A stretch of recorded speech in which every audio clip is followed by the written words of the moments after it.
नमस्कार दोस्तों, राधे राधे। रक्षाबंधन के 3 दिन बाद कजरी तीज का त्यौहार मनाया जाता है। इस पर्व को बड़ी तीज के नाम से भी जाना जाता है।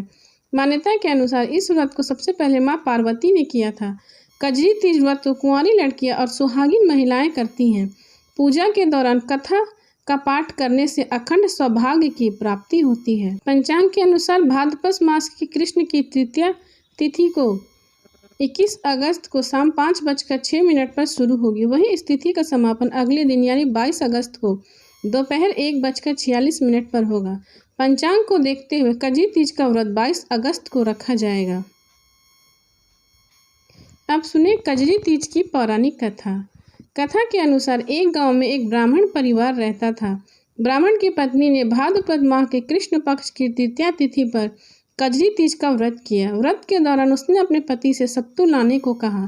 सत्तू के लिए ब्राह्मण के पास धन नहीं था, तो ऐसे में उसने चोरी करने का फैसला किया। इसके बाद वह रात के समय दुकान में सत्तू लेने के लिए घुस गया। उसी दौरान दुकान के मकान मालिक की नींद खुल गई और उसने ब्राह्मण को पकड़ लिया और उसकी पत्नी का सत्तू का इंतजार कर रही थी और वहाँ चांद निकल आया। जब दुकान के मालिक ने उसकी तलाशी ली तो उसके पास सत्तू मिला। ऐसे में ब्राह्मण ने सारी बात दुकानदार को बताई। उसकी बातें सुनकर दुकानदार को उस पर बहुत तरस आया और कहा कि आज से वो उसकी पत्नी का भाई है और वो उसे बहन के रूप में मानेगा। अंत में मालिक ने ब्राह्मण को मेहंदी, सत्तू, गहने और धन देकर विदा किया। इसके पश्चात उसकी पत्नी ने कजली माता की विधि पूर्वक पूजा अर्चना की और उस दुकानदार का बहुत धन्यवाद किया। कजली तीज व्रत कथा के अनुसार एक गरीब ब्राह्मण की पत्नी ने व्रत रखा। ब्राह्मण की पत्नी ने कहा, आज मेरी तीज माता का व्रत है, इसलिए मुझे चने का सत्तू लाइए। आप कहीं से भी जाकर मेरे लिए चने का सत्तू का प्रबंध करो। ब्राह्मण के पास सत्तू खरीदने के पैसे नहीं थे। ऐसे में सत्तू का प्रबंध करने के लिए रात को ब्राह्मण घर से बाहर निकला और साहूकार की दुकान में घुस गया। उसने वहां से चने की दाल, घी और शक्कर लेकर 1.25 किलो सत्तू बना लिया। जैसे ही वह जाने लगा, दुकानदार का नौकर जाग गया और चोर चोर चिल्लाने लगा। साहूकार भी वहां आ गया और उसने ब्राह्मण को पकड़ लिया। ब्राह्मण ने सफाई दी, मैं चोर नहीं हूँ, मैं एक गरीब ब्राह्मण हूँ। मेरी पत्नी का आज तीज माता का व्रत है, इसलिए मैं सिर्फ 1.25 किलो का सत्तू बनाकर ले जा रहा हूँ। साहूकार ने उसकी तलाशी ली, लेकिन उसके पास सत्तू के अलावा कुछ भी नहीं मिला। इधर चांद निकल आया था और उसकी पत्नी बेसब्री से ब्राह्मण का इंतजार कर रही थी। ब्राह्मण की बात सुनकर साहूकार को उस पर दया आ गई। उसने कहा, आज से तुम्हारी पत्नी को मैं अपनी धर्म बहन मानूंगा। साहूकार ने ब्राह्मण को सत्तू के साथ गहने, रुपए, कपड़े, मेहंदी और बहुत सारा धन दिया। फिर सभी ने मिलकर कजली माता की पूजा की।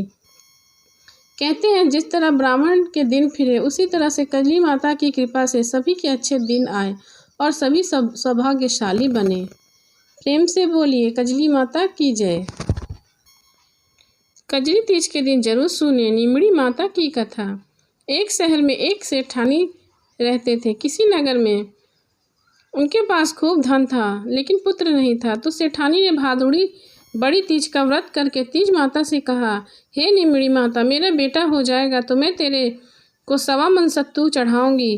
तीज माता की कृपा से 9वें महीने में सेठानी का लड़का हुआ, लेकिन सेठानी निमड़ी माता को सत्तू चढ़ाना भूल गई। सेठानी की बातों के बाद 7 बेटे हुए, लेकिन सेठानी ने सत्तू नहीं चढ़ाया। पहले बेटे का विवाह हुआ, लड़के का विवाह हो गया। पहले दिन सुहाग रात को सोया तो आधी रात में लड़के को सांप ने आकर डस लिया और वह मर गया। उसी तरह से उसके 6 बेटों की मौत हो गई। 7वें बेटे की सगाई आने लगी, लेकिन सेठानी मना करते रहे। गांव वाले बहुत कहने पर, समझाने पर सेठ ने शादी के लिए तैयार हो गया। तब सेठानी ने कहा कि गांव वाले नहीं मानते हैं तो इसकी सगाई बहुत दूर देश करना। सेठ जी सगाई करने के लिए घर से बाहर चले गए और चलते चलते बहुत दूर एक गांव आए। वहां 4-5 लड़कियां खेल रही थी जो मिट्टी के घर बनाकर तोड़ रही थी। उनमें से एक लड़की ने कहा, मैं तो अपना घर नहीं तोड़ूंगी। सेठ वहां खड़ा होकर देख रहा था। सेठ ने सोचा, यह लड़की कितनी समझदार है। खेल कर लड़की जब घर जाने लगी तो सेठ उसके पीछे पीछे लड़की के घर तक चला गया। लड़की के माँ बाप से मिलकर बातचीत करके लड़के के साथ उसकी लड़की की सगाई पक्की कर दी और साथ ही उन दोनों का विवाह भी पक्का कर दिया और घर आकर विवाह की तैयारी करने लगा।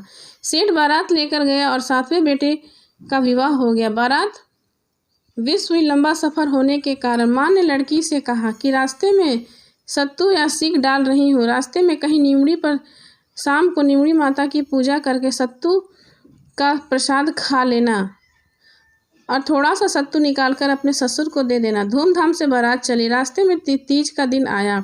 ससुर जी बहू को खाने को कहा तो बहू ने कहा कि आज मेरा तीज का उपवास है, शाम को नीमड़ी माता का पूजन करके ही भोजन करूंगी। एक कुएं पर नीमड़ी नजर आई तो सेठ जी ने गाड़ी रोक दी। बहू नीमड़ी माता की पूजा करने लगी। नीमड़ी माता पीछे हट गई तो बहू ने कहा, हे माता, मुझसे क्या गलती हुई है जो आप पीछे हट रही हैं? इस पर नीमड़ी ने कहा, तेरी सास ने बोला था पहला पुत्र हो जाने पर सत्तू चढ़ाऊंगी, पर याद नहीं रखा। बहू बोली, माता हमारी भूल को माफ़ करो, मैं आपको सत्तू चढ़ाऊंगी। मेरे छठों जेठ को वापस कर दो, वो मुझे पूजा करके दो। माता नववधू की भक्ति व श्रद्धा को देखकर प्रसन्न हो गई। बहू ने नीमड़ी माता का पूजन किया और चंद्र को अर्घ्य दिया, सत्तू पास लिया और ससुर जी को प्रसाद दिया। प्रातः होते बारात अपने नगर को लौटी। बहू ने ससुराल में घर प्रवेश किया और उसके छहों जेठ प्रकट हो गए। उनको सभी को गाजे बाजे से माँ ने देखा तो गले से लगा लिया। सासू बहू के पैर पर गिरकर बोली, सासू जी आप ये क्या कर रहे हो? सासू बोली कि नहीं, तूने मेरे बेटों को जीवित किया है, तू मेरे लिए देवी समान है। तो बहू बोली कि सासू माँ, आपने नीमड़ी माता से कुछ वादा किया था, आपने उनका वादा पूरा नहीं किया है। तो सास बोली, मुझे तो याद नहीं, तू बता दे। बहू बोली, आपने नीमड़ी माता को सत्तू चढ़ाने का बोला था, सो पूरा नहीं किया। तब सासू माँ को याद आई। 12 महीने से कजली तीज आई। 7.25 मन का सत्तू तीज माता को चढ़ाया। गाजा बाजा से नीमड़ी माँ की पूजा करी और बोलवा पूरी से की पूजा गीत बाजे से माँ नीमड़ी को प्रसन्न किए और नीमड़ी माता से माफ़ी मांगी और सभी 7 बेटे और बहू आनंद से रहने लगे। हे नीमड़ी माता, जैसे सेठ सेठानी को दिया वैसे सबको देना। हे नीमड़ी माता, सबकी भूल चूक गलती सलती सब माफ़ करना। प्रेम से बोलिए नीमड़ी माता की जय।